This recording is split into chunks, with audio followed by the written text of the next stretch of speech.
Oi! Voltamos com mais um episódio solo. Dessa vez a gente vai fazer reflexões das duas últimas entrevistas com a Micaela Paim e com o Anthony Wells. Eu sou Elisa Leão, host do Unboxing Podcast. E aqui é o nosso momento de falar um pouquinho sobre as entrevistas que passaram e algumas reflexões que ficam dos nossos papos que são tão ricos e tão maravilhosos, conversando sobre histórias de sucesso e como o sucesso não é linear.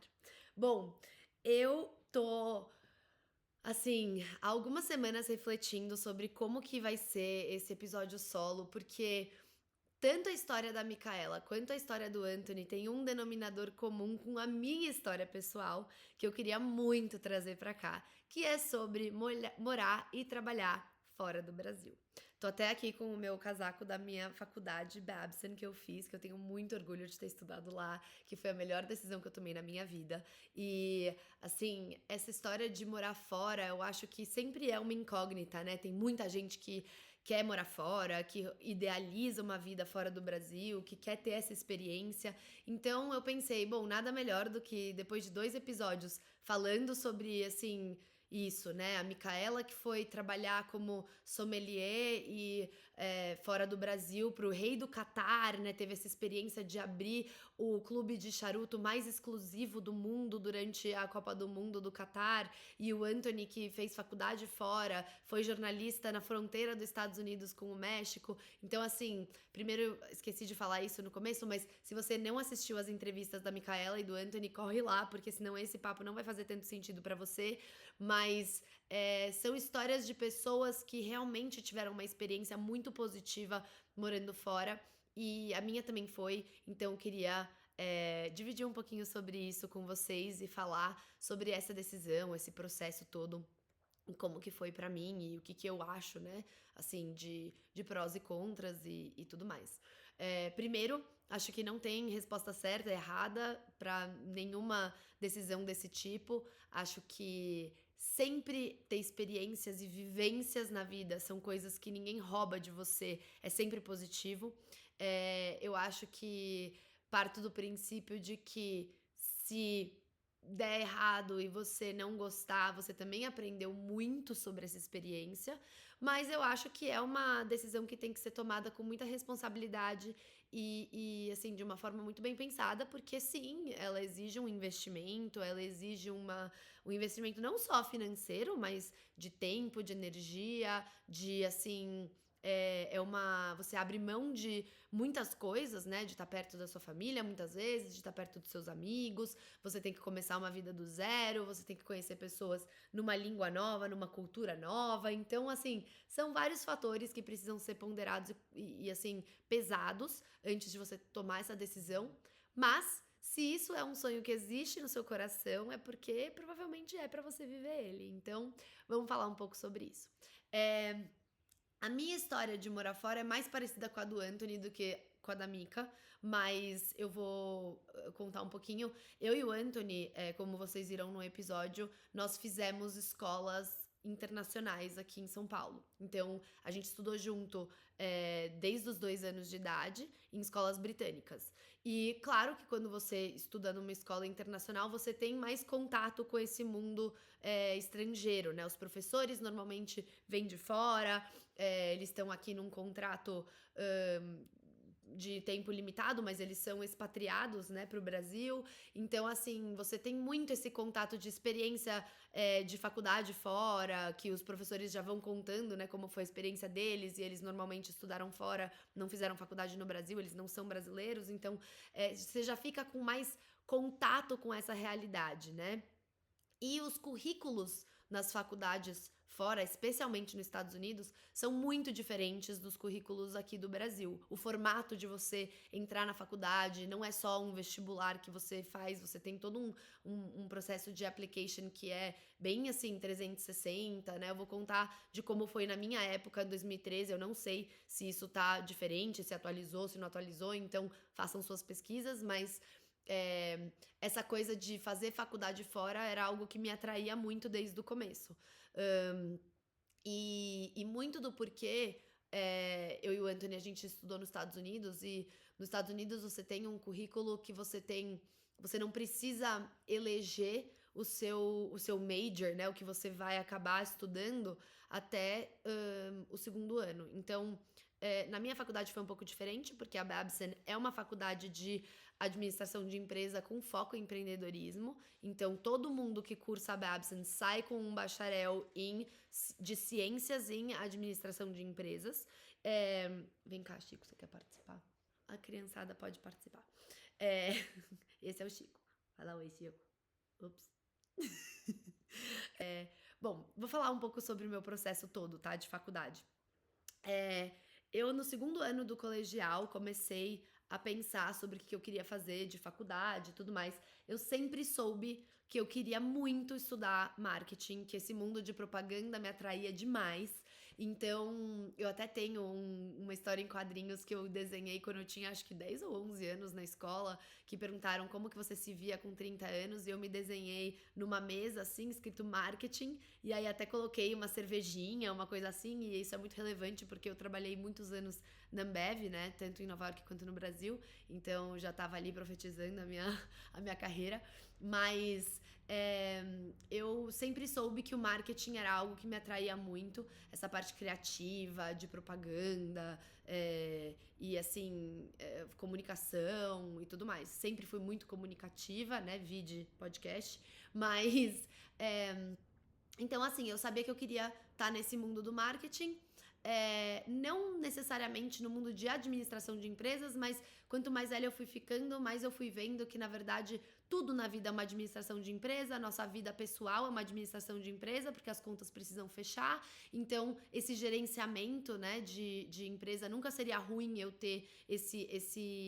essa base. Então, quando eu fui escolher as faculdades que eu ia aplicar, eu tinha algumas que eram faculdades assim, safety, que a gente chamava, que eram faculdades mais assim, que a gente tinha meio certeza dado o meu currículo, minhas notas, e assim, os critérios das faculdades que eu conseguiria entrar com mais facilidade. Tinham as faculdades que eram as alcançáveis, que aí já era tipo mais assim, a expectativa é que você vá para uma dessas. E aí tinham as faculdades sonho, que aí já eram tipo Ivy Leagues da vida, né? Essas faculdades mais assim, tipo Harvard, Princeton, Columbia, que são mais criteriosas, mais difíceis de entrar, né? Claro que quando você também tá falando sobre ser um estudante internacional, você tá indo.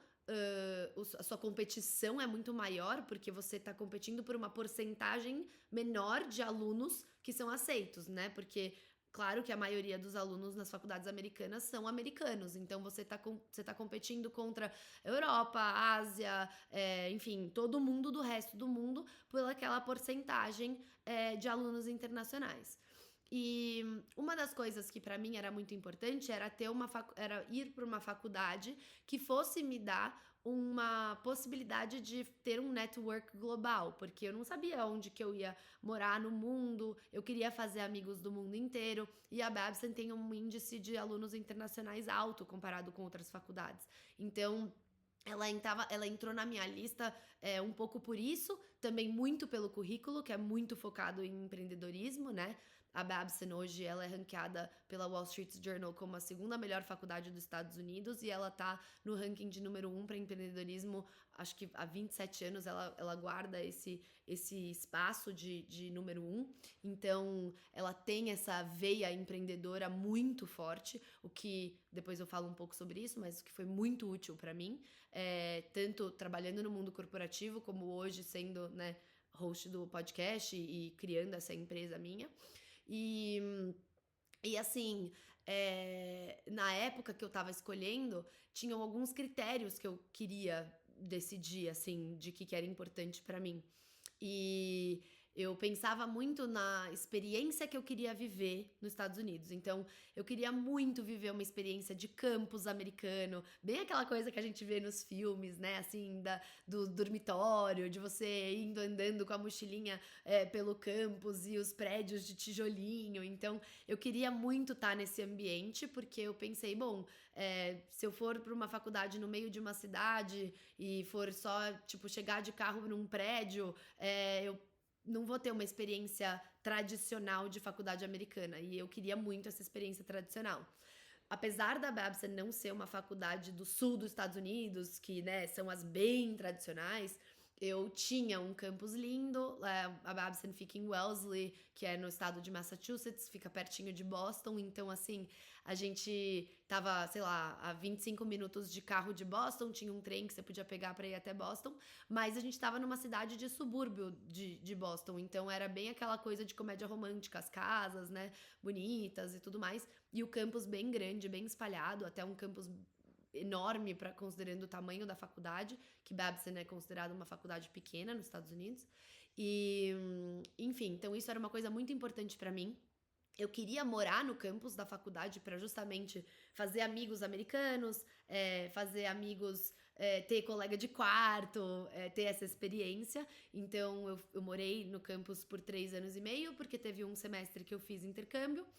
E e também queria uma faculdade que tivesse um ratio, né, que a gente chamava de alunos para professores pequeno. Então, o que, que isso quer dizer? Quer dizer que o seu número de alunos dentro da aula é pequeno, então você tem mais chance de ter um contato 1 a 1 com o seu professor. Porque o que acontece? Eu não sei como é nas faculdades aqui no Brasil, mas nos Estados Unidos é muito comum você ter o que eles chamam de lectures, que são aulas meio que palestras, assim. São salas com 200 pessoas, 200, 150, 200 alunos, e você fica naquela lecture durante, sei lá, 2 horas, e aí você tem grupos de estudos menores para falar sobre esses lectures.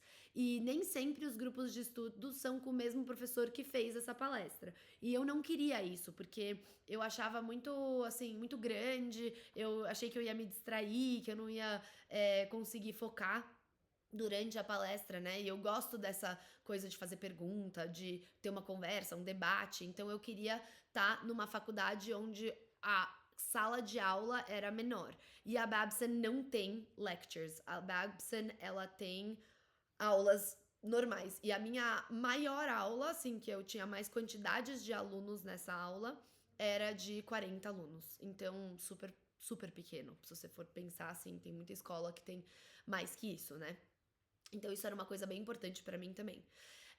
E a outra coisa, eu queria uma faculdade que tivesse um reconhecimento global, né? Que eu tivesse nome pelo mundo, porque eu não sabia o que ia acontecer com a minha vida depois que eu me formasse. Então eu queria um lugar que eu colocasse no currículo e que fosse, assim, ter um reconhecimento e uma resposta positiva do mercado de trabalho globalmente falando, né? E a Babson, dentro do mundo de administração, ela tem um grande reconhecimento tanto na América Latina quanto na Europa, na Ásia. Então, assim, muito legal, tinha um big check ali nesse sentido. Que mais que era importante para mim? Era importante os estudantes internacionais, essa parte do currículo, a parte dos professores. Outra coisa que era muito importante e é um grande diferencial da Babson especificamente, é que, apesar, normalmente, quando a faculdade não é uma universidade, né? Então, ela é uma faculdade de administração, ela não tem aulas que eles chamam do currículo de artes liberais, liberal arts, né? E a Babson, ela tem uma parceria com a Wellesley College, que é uma faculdade de artes liberais, e ela também tem uma parceria com a Olin School of Engineering, que é uma faculdade de engenharia. Então você pode fazer aulas nessas escolas irmãs, que elas chamam, e essas pessoas, os alunos dessas outras escolas também podem fazer aula de administração na Babson. Então você tem um currículo estendido que você pode usufruir sendo aluna da Babson. E além disso, mesmo sendo uma faculdade de administração de empresa, a Babson tem um currículo de artes liberais muito robusto. Então tem aula de psicologia, de comportamento de seres humanos, tem aula de inglês, de filosofia, de mitologia, de ciências. Então, assim, tem muitas coisas que você pode escolher e eleger fazer. Claro que você tem as suas aulas que são requisitos, né, no currículo de administração, então, finanças, contabilidade, estatística, cálculo, marketing, tecnologia, logística, tudo isso, operação, tudo isso são aulas que você tem que fazer, né, que são requisitos para você se formar, mas você também tem uma grade de eletivas bem grande. E isso era bem importante para mim, porque eu tinha esse interesse pessoal. Tipo, eu adoro psicologia, mas eu não sei se eu queria major em psicologia. E a Babson, ela meio que saciava essa vontade, né? Estudei francês na faculdade, fiz algumas aulas de psicologia, fiz aula de estratégia, enfim, várias coisas. Então, isso também era bem importante pra mim. Como o Anthony falou, né? Ele fez Pepperdine, que é uma universidade. Então, ele tinha a possibilidade de estar dentro da universidade de Pepperdine. Ele poderia estar no School of Business, ele podia estar no School of Journalism, ele podia estar no School of Psychology. Então, assim, ele tinha várias faculdades dentro da universidade que ele poderia estar. E, no meu caso, era só uma faculdade de administração que tinha aulas que não eram só de administração de empresa. O outro grande diferencial da Babson que pra mim me atraía muito é que no primeiro ano todo mundo da Babson é obrigado a fazer uma aula, que é uma das únicas aulas que dura, na verdade acho que é a única aula que dura um ano inteiro, que é a aula que chama FME, que é Foundations of Management and Entrepreneurship. Então, como a faculdade é uma faculdade de empreendedorismo, essa aula, você tem 40 alunos dentro da aula, e você, na primeira semana, você. No meu ano foi assim, né? Você entra em grupos de 10 alunos e aí vocês criam uma ideia de um business. E pode ser qualquer coisa que você quiser. Pode ser um produto, pode ser um serviço, pode ser uma solução, pode ser um aplicativo, pode ser o que você quiser. Vocês decidem ali qual vai ser o projeto que vocês vão apresentar. Daí vocês têm um round de pitch, exatamente como acontece quando você é de fato um empreendedor no mundo real. Você tem ali a sua apresentação do seu pitch, você vai para os investidores, você apresenta o seu plano de negócios. E aí, cada pessoa da aula tem um dinheiro simbólico e você escolhe investir em 4 negócios. Os 4 negócios que são, quer dizer, os 2 negócios são grupos de 10, 40 alunos, então vocês têm 4 ideias. As 2 ideias que têm maior investimento viram businesses. E aí, esses grupos de 10 são unidos em grupos de 20, e aí você começa, durante esse ano inteiro, a levantar esse negócio e realmente fazer a roda girar e o negócio funcionar. No meu ano, a gente fez um negócio que era...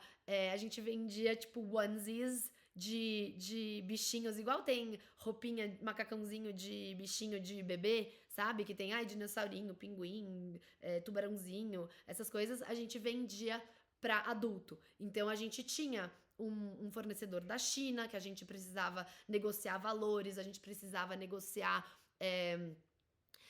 assim, tarifas, lead time para receber as coisas, alfândega, a parte legal, contrato, o marketing, tudo isso a gente tinha que fazer 100% por conta. A gente tinha que alinhar num organograma para nossa empresa, então a gente tinha que ter, se a gente ia ter um CEO e um CFO, se a gente ia ser uma empresa de hierarquia horizontal, hierarquia vertical, como é que ia, quem que ia ser quem, então se a gente ia votar para quem ia ser o CEO, se a gente ia fazer um sorteio, tipo, como é que a gente ia decidir a nossa estrutura. Então, assim, tudo que você faria se você estivesse começando um negócio, a gente tinha que fazer nessa aula. E claro, a gente tinha nossas 2 professoras que eram meio que as nossas conselheiras. Então, durante o processo, se a gente tinha alguma dúvida ou se a gente tinha alguma, assim, se a gente queria entender melhor alguma parte de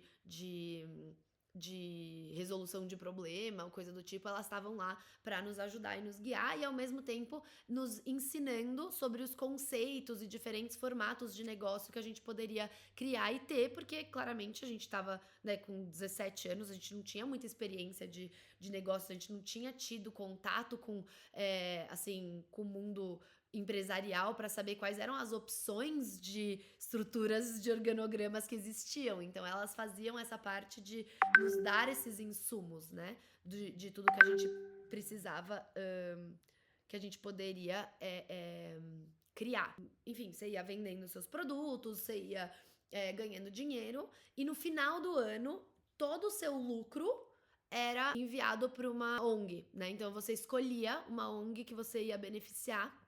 e no final do ano você doava os seus lucros para essa ONG. Então não tinha, assim, fins lucrativos, ninguém ficou com o dinheiro que a gente conseguiu vender durante o ano, mas você conseguia ajudar uma ONG, isso era muito legal também. Então, assim, essa aula, né, da Babson, que ela acontece no primeiro ano, ela já é uma forma de você entender como que a faculdade tá te preparando pro mundo de empreendedorismo, né? E todas as aulas, mesmo se você está fazendo uma aula de finanças, mesmo se você está fazendo uma aula de marketing, elas têm o que a Babson chama de ETNA, que é Entrepreneurial Thought and Action.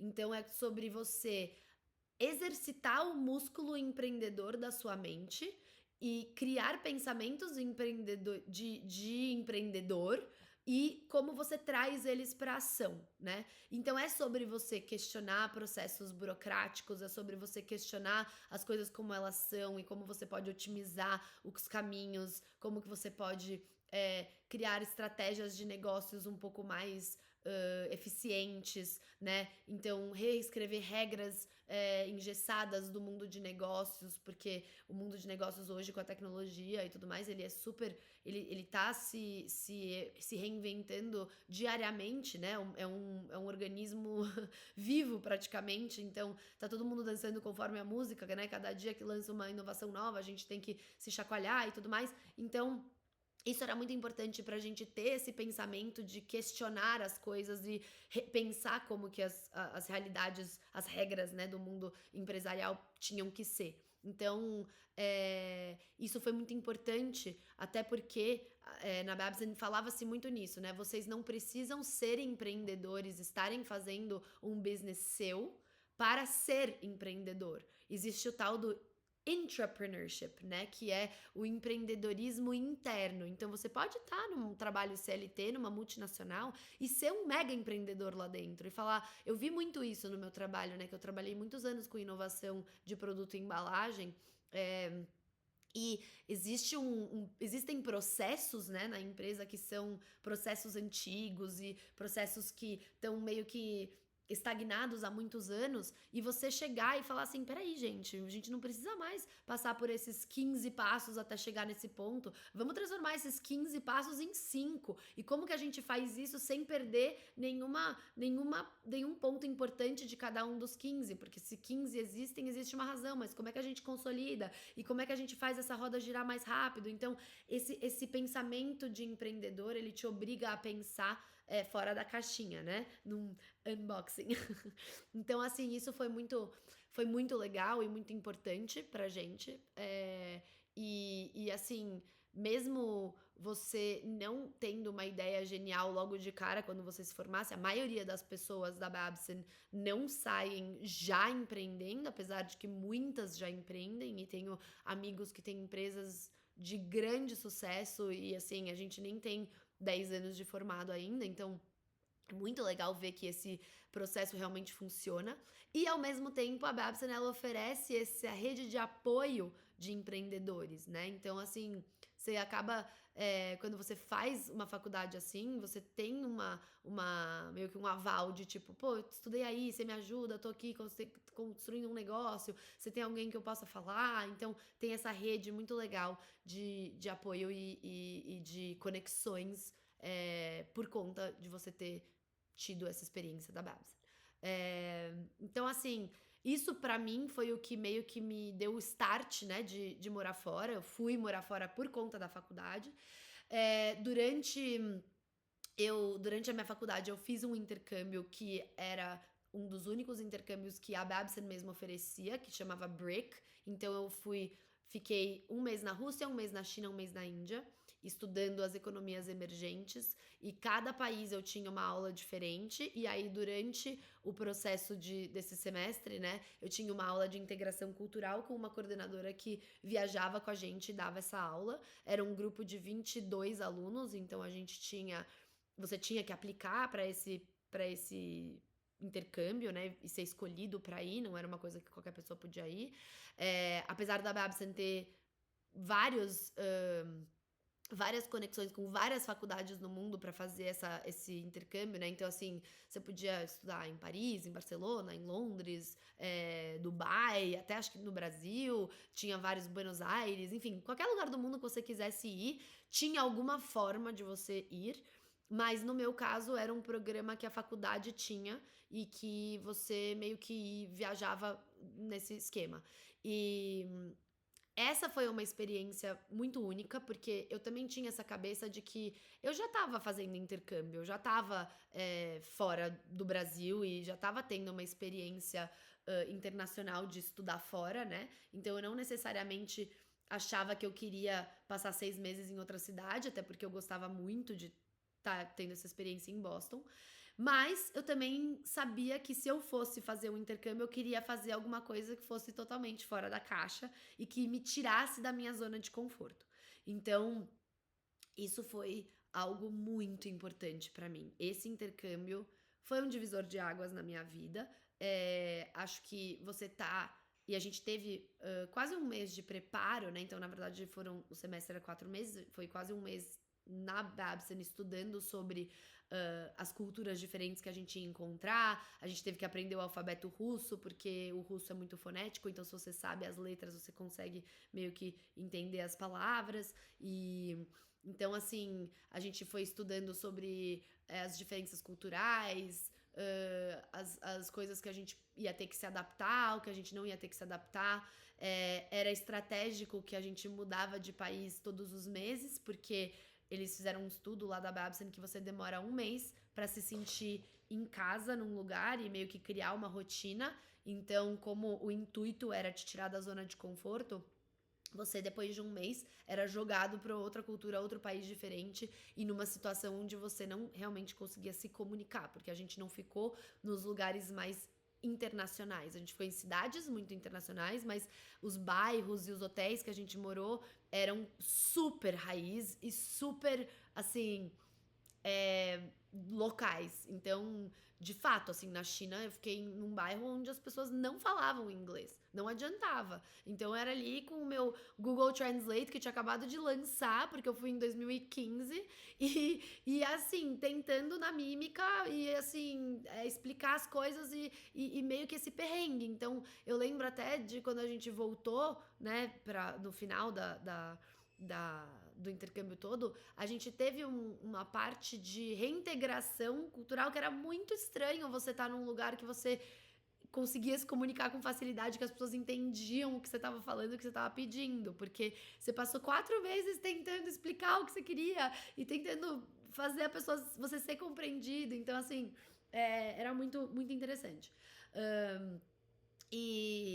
Enfim, dos 3 países, os 3 tiveram muito valor, eu adorei os 3, tive experiências maravilhosas, enfim, se for útil depois eu posso fazer um episódio sobre, e sobre as aulas e tudo mais, mas na Rússia a gente fez 2 aulas, foi o único país que a gente fez 2 aulas, uma era sobre literatura e poesia russa, e entender esse lado cultural e artístico da Rússia é extremamente importante para você entender a formação da cultura russa e como que isso reflete na parte de negócios, né? E a segunda aula era sobre fazer business na Rússia. Então, como que você fazia negócios e quais eram as partes, assim, culturais que você precisava entender para entrar no mundo de negócios na Rússia. E a gente falou muito sobre empresas americanas na Rússia e como que elas se sustentavam, dado, né, o clima tenso político entre os 2 países e tudo mais. Daí na China foi uma aula sobre empreendedorismo na China, então como que você empreende num sistema socialista. E que, na verdade, a China tem uma veia bem capitalista, apesar de ser um país socialista. E aí, na Índia, a gente estudou sobre as religiões do mundo e como que a Índia consegue ter, assim, uma certa harmonia religiosa, dado que na mesma rua você tem uma sinagoga, um centro sikh, um templo budista, uma igreja católica, um templo hindu. Então, tudo isso você tem em um lugar na mesma rua na Índia, e como é que essas religiões elas se assim conversam, né? E como que cada um assim respeita as crenças um do outro e tudo mais. Então foi uma parte mais assim olhando um lado mais humano da coisa. Na Índia a gente também ficou 2 semanas quase sendo voluntários num ashram de crianças que foram resgatadas da escravidão. Então foi um trabalho voluntário muito importante na minha vida. Realmente mudou muito a minha perspectiva de vida e foi muito importante. E até hoje eu tenho contato com algumas das crianças que estavam lá. Eles ficam no ashram até os 18 anos, né? Daí eles vão pra faculdade e tudo mais. Então eles têm LinkedIn e tal, e eles se conectam com a gente e é muito legal. Então foram experiências realmente de bastante, assim, valor, não só acadêmico, mas de formação de caráter e valor pessoal, assim, de entender o mundo como uma coisa muito além do que a gente vive, né? Então, coloca muita coisa em perspectiva. A gente aprende que a gente tem uma possibilidade de impacto muito grande no mundo, que a gente se abrir para essas experiências e se colocar em situações fora do nosso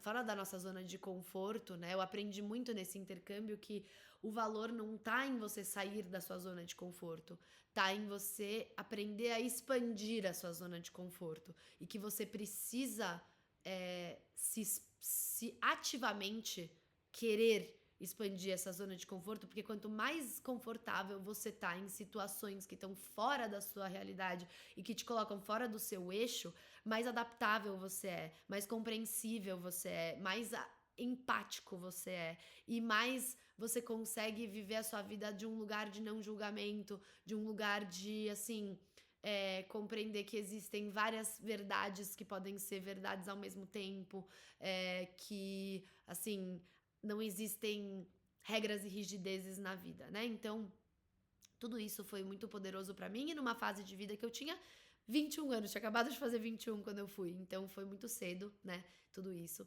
e muito importante. Enfim, então tudo isso pra falar sobre essa experiência de morar fora. Eu saí da minha faculdade percebendo que o mundo era muito grande pra morar em um lugar só, mas ao mesmo tempo eu sou uma pessoa que gosto de casa, família, raízes, então, enfim, hoje tô no Brasil e tô super feliz com a minha vida aqui e tudo certo, mas assim, sempre sabendo que existe um mundo lá fora e aberta a essas possibilidades, né? Acho que a gente precisa ser flexível na vida para ter as experiências e saber que qualquer coisa você pode sempre voltar para sua raiz, né? Claro que dado circunstâncias e enfim, cada um tem a forma de estruturar a sua ida que facilite também a sua volta caso dê algo errado que você precise voltar, né? Acho que a estratégia mais importante de negócio e também, né, de vida é você ter o que a gente chama de exit strategy bem desenhado. Então, você entra num contrato, você tem que tá olhando as cláusulas de como você pode sair dele caso não seja positivo para você o saldo, né? Então, enfim, tudo isso pra falar que nesses 2 últimos episódios, tanto da Mika quanto do Anthony, essa pauta de morar fora tava muito aguçada, né? Porque a Mika, ela teve essa experiência com os homens árabes, de ensinar homem árabe a fumar charuto, sendo mulher e tendo que se adaptar a uma cultura totalmente diferente da cultura do Brasil, sendo uma mulher brasileira, tendo que, assim, ter uma posição de autoridade ali, né? Sendo a responsável por esse lugar esse clube de charuto tão importante, tão elitizado, e como que ela conseguiu se adaptar e ser meio que um camaleão e ler as pessoas e ler os ambientes, e como que ela foi conseguindo ganhar o coração desses homens para que ela pudesse, né, assim, ter o impacto dela, né? E o Anthony com essa flexibilidade de ser jornalista e tá na fronteira do Brasil e do México e entrevistando pessoas e ao mesmo tempo tendo uma experiência numa cidade minúscula que ele achava que ia ser horrível e foi maravilhoso, e depois o contraste de morar na Califórnia e também tá no Brasil, mas ser correspondente para outro país, Portugal, Estados Unidos, e essa flexibilidade cultural é muito importante da gente ter, porque no fundo isso cria muita personalidade e a gente consegue navegar em vários mares quando você tem isso, né? Então, enfim, tudo isso, acho que eu achei esse momento um momento oportuno para dividir um pouquinho da minha história aqui. É algo da minha vida que eu tenho muito orgulho de ter feito. Acho que, quem sabe, no futuro farei de novo, de morar fora. Mas estamos aí. E é isso. Então me contem aqui nos comentários o que vocês acharam. Se vocês querem morar fora, se vocês não querem, se vocês têm essa vontade. E, e é isso. Se tiverem dúvidas, falem. Me contem o que vocês acharam do episódio que passou. E até semana que vem. Beijo.